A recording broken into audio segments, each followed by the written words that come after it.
Hello everyone, welcome to the session. This is your educator Monica Yadav and you are watching Brilliant Biology. आज जो हम पढ़ेंगे Riccia के बारे में। रिक्सिया एक ब्रायोफाइट है और ये आपके बीएससी पार्ट 1 के बॉटनी के सिलेबस में इस जीनस को मेंशन किया गया है। तो चलिए टाइम वेस्ट नहीं करते हैं और रिक्सिया के बारे में वीडियो को स्टार्ट करते हैं। तो रिक्सिया के पढ़ने से पहले हमें पढ़ना पड़ेगा कि रिक्सिया कौन से प्लांट्स हैं या किस इसमें ग्रुप में ये आते हैं। तो रिक्सिया एक ब्रायोफाइट है आपका, ठीक है।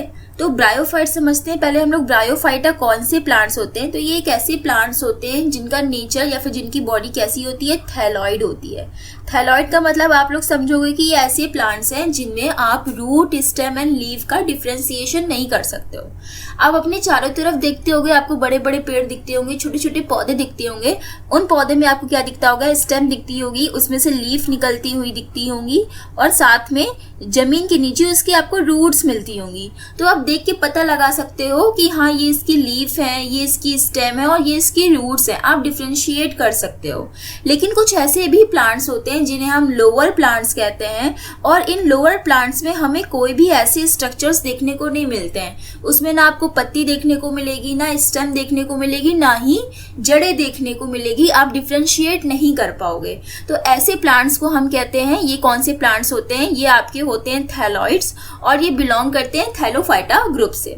उसी में आपका चला आता है ब्रायोफाइटा। ब्रायोफाइटा भी स्मॉल टाइनी प्लांट्स होते हैं जिनमें आपको ट्रू स्टेम लीफ देखने को नहीं मिलती है। थैलॉइड नेचर के होते हैं। साथ ही साथ ये कैसे होते हैं? ये डॉर्सी वेंट्रल फ्लैटेंड भी इनकी स्पीशीज कुछ होती हैं और कुछ इरेक्ट भी स्पीशीज आपको देखने को मिलती हैं। ये टेरेस्ट्रियल भी होते हैं और ये एक्वेटिक भी होते हैं। आपको उस जगह पर देखने को मिलेंगे जहां पर मॉइस्चर कंटेंट वगैरह ज़्यादा होगा, ज़्यादा सनलाइट ना हो, मार्शी प्लेस हो, ऐसी जगह पर ये आपको ब्रायोफाइट्स देखने को मिलते हैं। डेलिकेट प्लांट्स होते हैं, काफ़ी सॉफ्ट होते हैं और माइन्यूट नेचर के छोटे छोटे से प्लांट्स होते हैं। तो ये था एक जनरल ब्रायोफाइट्स। इन ब्रायोफाइट्स को हम लोग कहते हैं amphibians of the plant kingdom. इनको हम लोग amphibians of the plant kingdom इसलिए कहते हैं क्योंकि ये पूरी जो अपनी लाइफ साइकिल है वो टेरेस्ट्रियल एनवायरनमेंट में सर्वाइव कर लेते हैं। लेकिन जब इनको सेक्सुअल रिप्रोडक्शन करना होता है, फर्टिलाइजेशन का टाइम आता है, तब इनको वाटर की रिक्वायरमेंट होती है। तो वाटर बहुत ज़्यादा इसेंशियल फैक्टर है इनकी लाइफ में फॉर फर्टिलाइजेशन प्रोसेस। हैंस ये आपको पानी में भी मिल रहे हैं और टेरेस्ट्रियल नेचर भी मिल रहे हैं। तो डुअल नेचर की वजह से इनको हमने एम्फीबियंस कहा। एम्फीबियन जनरली मेढक वाले जो आपके एनिमल्स होते हैं उनको कहा जाता है। तो मेढक आप देखो पानी में भी आपको मिलता है और जमीन पे भी आपको चलते हुए मिलते हैं, दोनों जगह पर वो मिलते हैं, इस वजह से वो एम्फीबियन है। उसी तरीके से ब्रायोफाइटा भी आपको टेरेस्ट्रियल पे भी मिलते हैं और एक्वेटिक इकोसिस्टम में भी मिलते हैं, या फिर इनको अपनी लाइफ साइकिल में पानी की जरूरत पड़ जाती है। इस वजह से बिना पानी के इनकी लाइफ साइकिल कंप्लीट नहीं होती है, फर्टिलाइजेशन नहीं हो पाता है। तो इनको भी हमने amphibians of the plant kingdom कहा है। तो आज जो इसमें हम पढ़ेंगे वो पहले टाइप जीनस की स्टडी पढ़ेंगे रिक्सिया के बारे में। रिक्सिया के बारे में पढ़ने से पहले एक और चीज आप लोग समझ लीजिए, जो हमारे ब्रायोफाइट्स थे ना, इन ब्रायोफाइट्स को पढ़ने के लिए 3 पार्ट्स में डिवाइड किया गया। इनको रखा गया, इनका जब क्लासिफिकेशन दिया गया तो इनको 3 पार्ट्स में 3 क्लासेस में किया गया। पहला जो आपको बना वो बना आपका हिपैटिकॉप्सिडा, ठीक है। तो हिपैटिकॉप्सिडा आपकी फर्स्ट क्लास थी।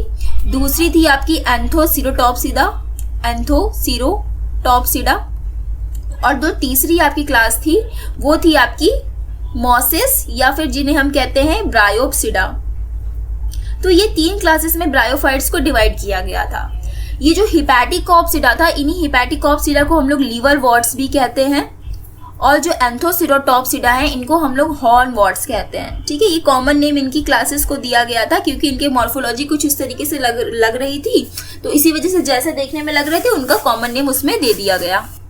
तो आपका जो रिक्सिया है, रिक्सिया आपकी किस क्लास से बिलोंग कर रहा है? पहली वाली क्लास हिपैटिकॉप्सिडा से बिलोंग कर रहा है और इसको हम लोग क्या कहते हैं? लीवर वॉर्ट्स कहते हैं। थोड़ी सी स्टोरी समझिएगा, इसको लीवर वॉर्ट्स किस वजह से कहते हैं? तो इसके 2 रीजन है।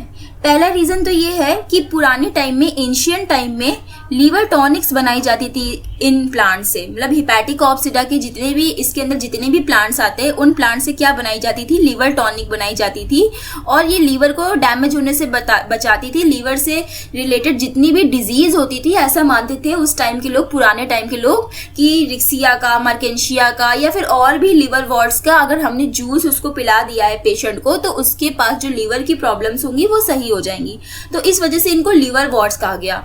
दूसरा रीजन ये था कि इनकी जो मॉर्फोलॉजी होती है ना, जैसे लीवर होता है, लीवर में लोब प्रेजेंट होते हैं, उसी तरीके से रिक्सिया, मार्केंसिया या और भी अदर जीनस जो इस क्लास में आते हैं उनकी मॉर्फोलॉजी ऐसी होती है, लोब लाइक होती है, तो इस वजह से इसका नाम लीवर वॉर्ट्स इसमें रखा गया था।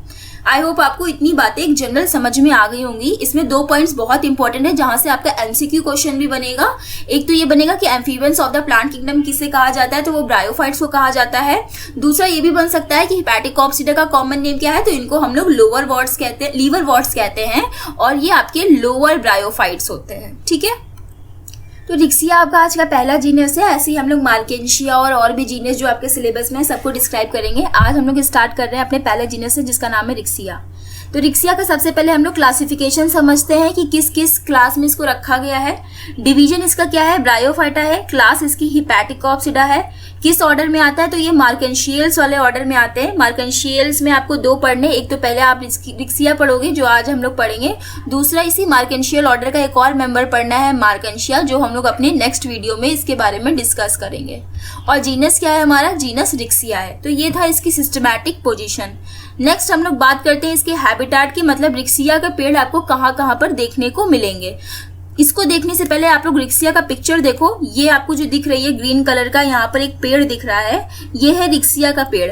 अब आप इसको देख के कहीं पता लगा सकते हो कि इसमें जड़ें कहाँ हैं, इसका तना कहाँ है, इसकी पत्तियां कहाँ हैं, कुछ भी आप पता नहीं लगा सकते हो ना। पूरा एक रोज के फॉर्म में, जैसे गुलाब का फूल होता है, जमीन में उसको पड़ा रख दो, वैसे ही आप देखो कि ये गुलाब की पंखुड़ियों की तरह ये जमीन में पूरा पड़ा हुआ है। तो मतलब ये कैसा है, थैलॉइड नेचर का है। इसमें कोई भी आपको रूट स्टेम लीफ नहीं दिख रही है, बस छोटे छोटे से यहाँ पर लोब्स ऐसे ऐसे दिख रहे हैं इसकी पत्तियों ने जो कह सकते हैं बनाया हुआ है। तो ये है पूरी रिक्सिया की मॉर्फोलॉजी। यहाँ दूसरे डायग्राम में आप देखो कि कैसे ये ऐसे डाइकोटमी वाली ऐसे ऐसे करके ब्रांच गई है। पूरा का पूरा जैसे रोज का फ्लोरेट होता है, रोज का गुच्छा होता है, उसी तरीके से ये आपको पड़ा हुआ दिख रहा है। तो ये कुछ ऐसे पेड़ होते हैं रिक्सिया के। फिर अगर हम बात करें इसके हैबिटेट की, ये हमें कहाँ कहाँ मिलते हैं, तो ये हमें मिलते हैं टेरेस्ट्रियल होते हैं, मतलब जमीन पे मिलेंगे, लेकिन कुछ स्पीशीज इसकी एक्वेटिक भी होती है। मोस्टली जो स्पीशीज रिपोर्ट की गई है इंडिया में वो नॉर्थ वेस्टर्न हिमालय से रिपोर्ट की गई है। यहाँ पर कुछ कॉमन स्पीशीज के नाम भी दिए गए हैं, जैसे आपको याद रखना है, कहीं दिख जाए तो आपको पता होना चाहिए कि ये सब आपकी टेरेस्ट्रियल स्पीशीज हैं और नॉर्थ वेस्टर्न हिमालय का जो रीजन है वहां से इनको रिपोर्ट किया गया है। जैसे कि आपका Riccia discolor, Riccia robusta, Riccia melanospora, Riccia cruciata, इसमें हिमालयंसिस, ये आपकी कुछ कॉमन स्पीशीज है रिक्सिया की। ये मिलती है मॉइस्ट सॉइल में, जहां पर रिवर का किनारा हो गया, बैंक ऑफ रिवर, कैनाल्स हो गए, स्ट्रीम्स हो गया, गुफाओं के किनारे, इन सब जगह पर जहां पर मॉइस्चर है, हल्का सा पानी प्रेजेंट है, सनलाइट ज्यादा नहीं आ रही है, मार्शी प्लेसेस है, वहां पर आपको रिक्सिया देखने को मिलता है। ये सारी थी टेरेस्ट्रियल स्पीशीज। आपको याद क्या रखना है, जहां से क्वेश्चन बनेगा वो बनेगा कि एक्वेटिक स्पीशीज कौन सी होती है रिक्सिया की, मतलब जो पानी में मिलती है, फ्रेश वाटर स्पीशीज है, तो वो आपकी रिक्सिया फ्लूटेंस है, जो कि एक्वेटिक स्पीशीज है, पानी में मिलती है। इसके अलावा और भी जो रिक्सिया की स्पीशीज है वो सब टेरेस्ट्रियल है, लैंड पे मिलती हैं आपको। अगर हम इसकी प्लांट बॉडी की बात करें तो प्लांट बॉडी जो रिक्सिया की होती है गैमेटोफिटिक नेचर की होती है। गैमेटोफिटिक का मतलब है कैसी होती है, हैप्लॉइड होती है। आप लोग ने सुना होगा हैप्लॉइड और डिप्लॉइड। ये जो आपके आसपास जो आपको बड़े बड़े से पेड़ दिख रहे हैं, इनकी प्लांट बॉडी कैसी है, इनकी प्लांट बॉडी स्पोरोफिटिक है और वो सारे के सारे डिप्लॉइड हैं। लेकिन जो आपके लोअर प्लांट्स होते हैं, एल्गी हो गई, आपकी फंजाई हो गई, आपकी ये ब्रायोफाइट्स हो गए, इनकी प्लांट बॉडी कैसी होती है, हैप्लॉइड होती है और गैमेटोफिटिक नेचर की होती है। इनकी प्लांट बॉडी कैसी और कैसी होगी, फ्लैशी होगी, प्रोस्ट्रेट होगी और डाइकोटोमसली ब्रांच्ड होगी। फ्लैशी का मतलब बहुत डेलिकेट सी होगी, ठीक है, ज्यादा टफ और स्ट्रॉन्ग नहीं होगी।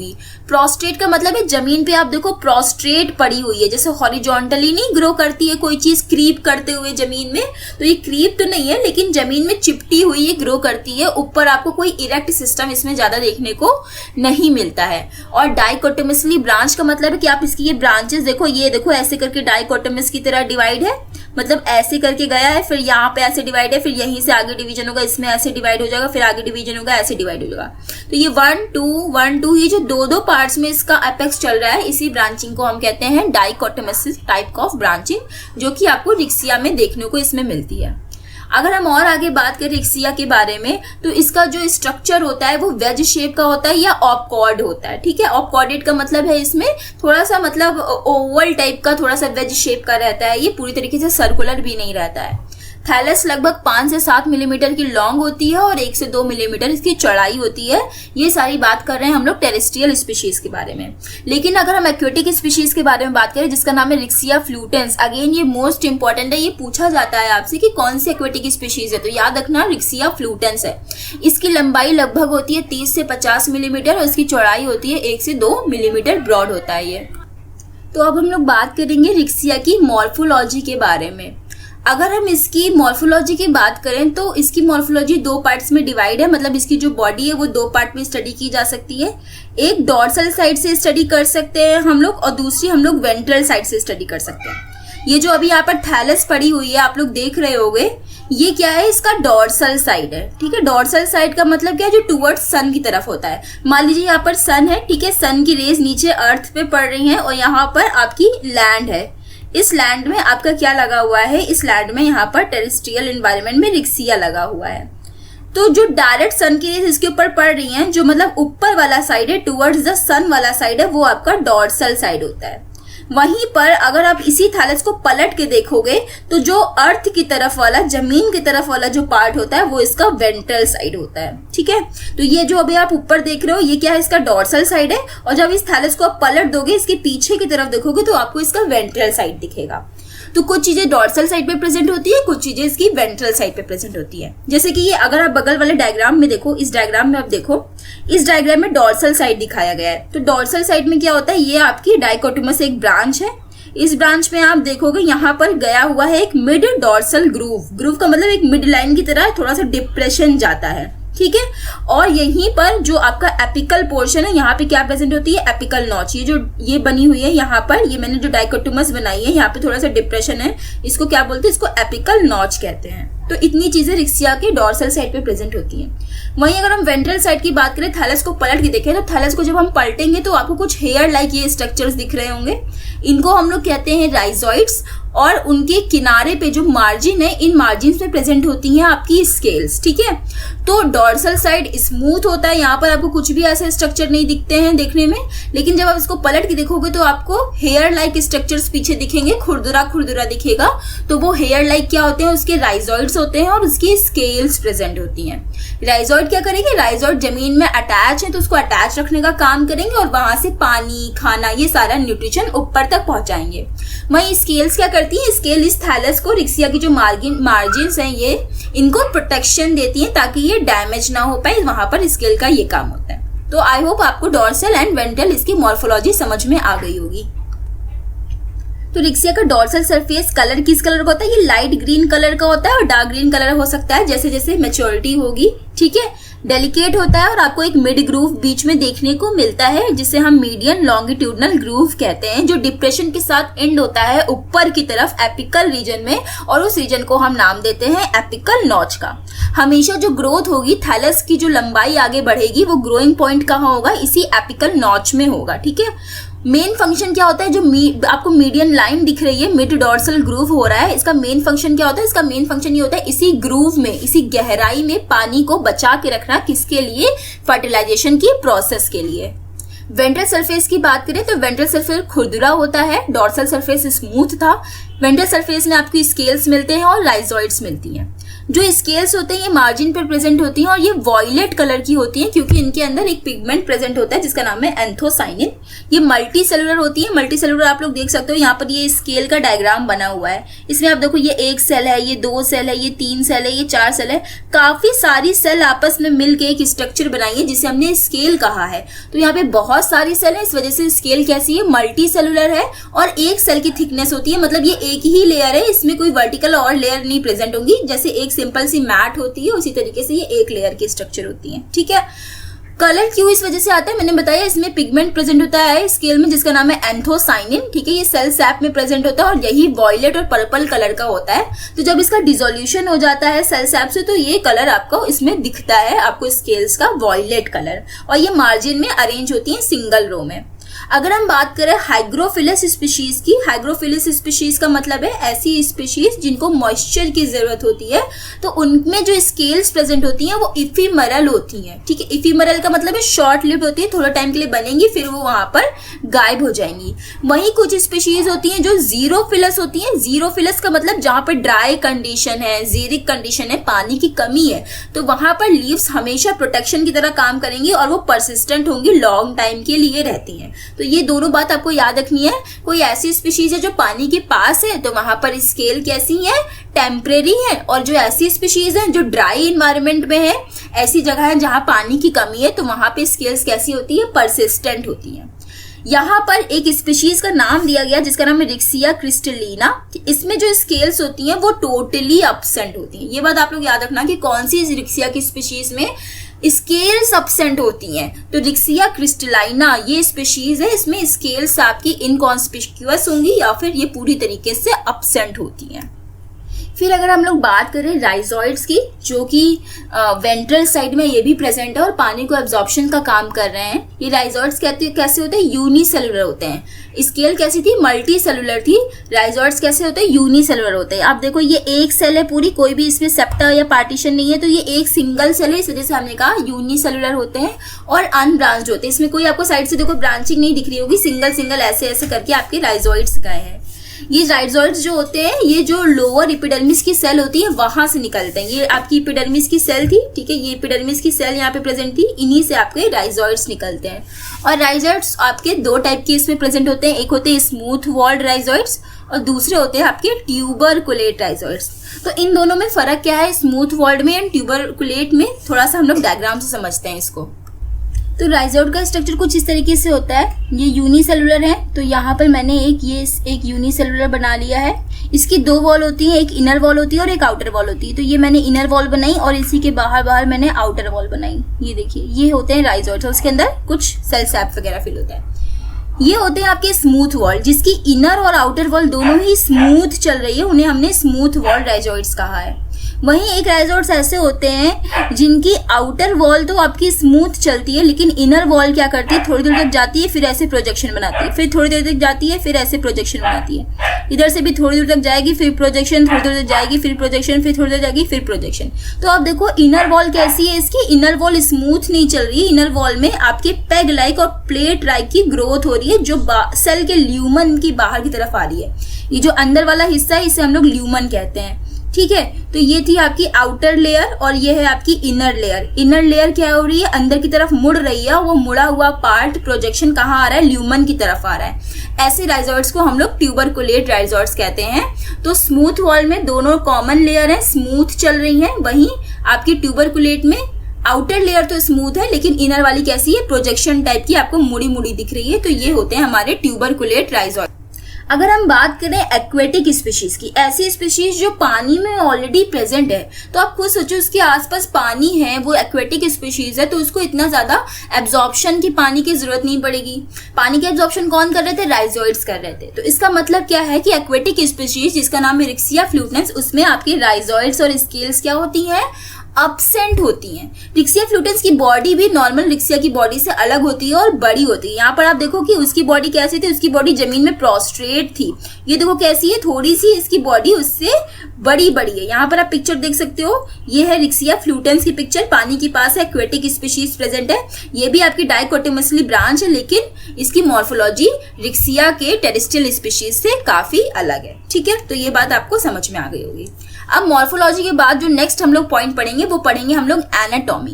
एनाटॉमी का मतलब क्या है, एनाटॉमी का मतलब है कि अभी हमने बाहर से देखा है कि रिक्सिया का पेड़ कैसा दिख रहा था, अब हम उसके इंटरनल स्ट्रक्चर को स्टडी करेंगे। मतलब अगर रिक्सिया का हमें ये ब्रांच मिला था तो इस ब्रांच को हमने यहाँ से सेक्शन काटा है। क्या काटा है, इसका ट्रांसफर सेक्शन काटा है, इसका टीएस काटा है। तो जब हमने इसका टीएस काटा है तो टीएस काटने के बाद हमें कौन कौन सी सेल मिल रही है, कितनी लेयर की मिल रही है, ये सारी स्टडी हम लोग करेंगे एनाटॉमी ऑफ गैमेटोफाइट थैलस में, ठीक है। तो एनाटॉमी में जब हमने सेक्शन काटा तो हमें दो रीजन इसमें विजिबल हुए। एक रीजन तो विजिबल हुआ जिसे हमने नाम दिया अपर फोटोसिंथेटिक जोन और दूसरा विजिबल हुआ जिसने हमने नाम दिया लोअर स्टोरेज जोन। तो अपर फोटोसिंथेटिक जोन में कुछ सेल्स प्रेजेंट थी ऐसे ऐसे कर, ठीक है। ये पूरा एक थैलस बना रही थी, ये पूरा ऐसे सेल्स यहाँ पे प्रेजेंट थी, फिर यहाँ पर ऐसे ब्रांचिंग थी इन सेल्स की। और जो लोअर फोटोसिंथेटिक जोन है यहाँ पर भी कुछ ऐसे ऐसे करके सेल्स प्रेजेंट थी, ठीक है, आपस में कंपैक्टली। तो थैलस जब हम काटते हैं ना तो हमें दो पार्ट में विजिबल होता है, एक पार्ट को हम कहते हैं अपर फोटोसिंथेटिक जोन और दूसरे को हम कहते हैं लोअर स्टोरेज जोन। तो ये हमने रफली समझा। अगर आप लोग इस डायग्राम में समझो तो इस डायग्राम में आपको ये जो दिख रहा है ऊपर वाला स्ट्रक्चर, ये क्या है, ये है इसका फोटोसिंथेटिक जोन, ठीक है, ऊपर वाला फोटोसिंथेटिक जोन। और जो नीचे वाले आपको जोन दिख रहा है ये आपका स्टोरेज जोन लोअर, ठीक है। ये आपकी थैलस थी। यहाँ पर भी आप देखो ये जो डार्क कलर का आपको पोर्शन दिख रहा है ये अपर है और ये जो लाइट कलर का दिख रहा है ये लोअर है। अपर वाला क्या है, फोटोसिंथेटिक जोन है, नीचे वाला क्या है, स्टोरेज जोन है। तो क्या होता है इसमें, क्या होता है, जो एपिडर्मिस की सेल होती है ये सबसे पहले आउटर एपिडर्मिस की लेयर होती है, लेकिन ये एपिडर्मिस की सेल ना आपस में पूरी तरीके से अटैच नहीं होती हैं। इनके बीच बीच में आपको यहाँ पर स्पेस दिख रहा होगा, ये स्पेस रहता है इनके बीच बीच में। तो सबसे पहले एपिडर्मिस की सेल और इनके बीच में जो स्पेस होता है इसे हम लोग नाम देते हैं एयर पोर। ये क्या है, आपका एयर पोर होता है। अब इसी एयर पोर से और एपिडर्मिस सेल के नीचे नीचे आपकी सेल लगी होती है और इन सेल्स को हम कहते हैं क्लोरोफिलस सेल। क्लोरोफिलस सेल इसलिए हम इन सबको कह रहे हैं क्योंकि इनके अंदर क्या प्रेजेंट है, इनके अंदर आपको छोटे छोटे डॉट डॉट क्लोरोफिल प्रेजेंट होता है, ठीक है। फिर जब ये ऊपर वाला जोन खत्म होता है तो नीचे की तरफ आप देखो यहाँ पे कुछ आपको पैरेन्काइमा सेल्स दिख रही होंगी जो आपस में बहुत ज्यादा घनी घनी लगी हुई हैं। इनको हम कहते हैं पैरेन्काइमेटस टिश्यू। और नीचे की तरफ आपकी लोअर एपिडर्मिस जहां से आपके राइजोइड्स निकले हुए हैं। ये स्ट्रक्चर आपको इस डायग्राम में देखने को मिल रहा है। अब हम लोग पढ़ते हैं कि और क्या क्या बातें इनके जोन में आपको देखने को मिलती हैं। अपर फोटोसिंथेटिक जोन किस कलर का होगा, ग्रीन कलर का होगा, क्योंकि उनकी सेल्स के अंदर क्या प्रेजेंट है, उनकी सेल्स के अंदर आपको क्लोरोप्लास्ट मिलेगा, इस वजह से वो ग्रीन कलर का होता है। वहीं अगर हम बात करें तो उसमें सिंपल एपिडर्मिस सेल्स होती हैं जिनके बीच में स्पेस होता है, वो एयर पोर को बनाती हैं। साथ ही साथ इसमें अनब्रांच्ड फोटोसिंथेटिक फिलामेंट्स देखने को मिलते हैं। ये जो आपकी लगी हुई ना लाइन से, ये जो सेल्स लगी हैं, जो क्लोरोफिल सेल्स मैंने जिनको कहा, ये सारे के सारे क्या है, अनब्रांच्ड फोटोसिंथेटिक फिलामेंट्स है। तो ये इंपॉर्टेंट है। रिक्सिया की थैलस में क्या होता है, रिक्सिया की थैलस में फोटोसिंथेटिक जोन में अनब्रांच्ड फोटोसिंथेटिक फिलामेंट्स देखने को मिलते हैं। अंदर की तरफ एयर चैम्बर प्रेजेंट होते हैं जहां से गैसेस का एक्सचेंज होता है, ठीक है। बाकी अगर हम और बात करें, जो स्पीशीज में बात करें तो किसी में एयर चैम्बर 4 एपिडर्मल सेल से मिलके बना होता है, किसी में एयर चैम्बर 8 एपिडर्मल सेल से मिलके बना होता है। तो ये स्पीशीज टू स्पीशीज वेरी करता रहता है। और एयर चैम्बर या एयर पोर किस में हेल्प करता है, गैसेस एक्सचेंज में हेल्प करता है। अगर हम लोअर जोन की बात करें तो लोअर जोन में सिर्फ आपका पैरेन्काइमा का टिश्यू प्रेजेंट होता है, इसके पास कोई भी क्लोरोप्लास्ट नहीं होता है। ये जो खाना ऊपर बन रहा होता है वो सारा का सारा खाना नीचे स्टोर होता है, तो ये स्टोरेज इसे रीजन हम कहते हैं। इनकी सेल्स में क्लोरोफिल नहीं होता है, बल्कि इनकी सेल में रिजर्व फूड मटेरियल जिसको हमने नाम दिया है स्टार्च, ये प्रेजेंट होता है, ठीक है। और उसके बाद क्या आता है, इसके बाद आता है इसमें लोअर एपिडर्मिस जहां से आपके राइजोइड्स निकले होते हैं। तो इन दोनों रीजन्स का आपको ये पता चल गया होगा इसमें दोनों जोन्स के बारे में डिफरेंस, ठीक है।